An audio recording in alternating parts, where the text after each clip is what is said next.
Կարծում եմ շատ թատերասերների է հուզում այդ հարցը, երբ կբացվի թատրոնը։ Armenpress-ի համար էքսկլյուզիվ նայում եմ հունվարի 23-ին ժամը 19-ին մենք պաշտոնապես կբացենք Սոս Սարգսյանի անվան պետական թատրոնը։ Նախորդ տարի նշվեց Հարություն Խաչատրյանի 70-ամյակը,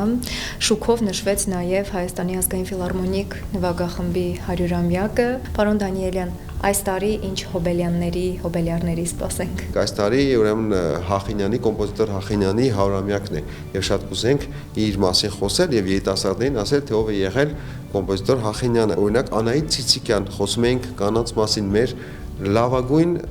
ջութակահարներից եւ այդ ջութակի դպրոց ստեղծող եւ մեթոդաբանություն ստեղծող այս տարի ունենալու ենք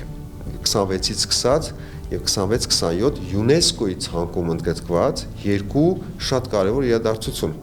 Առաջինը մեր հրապարակի, Հանրապետության հրապարակի շինարարության մեկնարկն է, որ սկսվել է 100 տարի առաջ։ Հրապարակում է գտնվում Հայաստանի ազգային պատկերասրահը, Պատմության թանգարանը, Կառավարության շենքը, հրաշալի առիթ է, որ խոսենք մեր թամանյանական ճարտարապետությունից։ Եվ երկրորդ կարևոր իրադարձությունը, որ պետք է ունենանք, Հրաչյա Աճարյանի 150-ամյակի մասին։ Մանրակրկիտ ու հրաշալի աշխատանք է նա իրականացրել հայերեն լեզվի եւ ընդհանրապես լեզուների գիտության ասպարեզում։ Խոսեցիք մշակույթի հանրայնացումից, հանրահռչակումից, այդ գործում մեծ դերակատարություն են ունենում նաև Հայաստանի մշակույթի օրերը տարբեր երկրներում, որոնք փոխադարձվում են։ Նախորդ տարի հիշում եմ Ղազախստանի մշակույթի օրեր անցկացվեցին եւ ղազախական հետաքրքիր դրսևորումների երաժշտական հանդիպեցին Արամ Խաչատրյան համերգասրահում։ Այդ առումով արդեն բարձեցումներ կան։ Հայաստանի մշակութային օրերը այս տարի տեղի կունենան Ռուսաստանում, Ռուսաստանի Դաշնությունում եւ կունենանք Եգիպտոսում։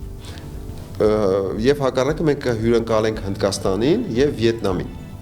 այստեղ Հայաստանում, Երևանում եւ իմիջիալոց տարբեր մարզերում կլինեն միջոցառումներ։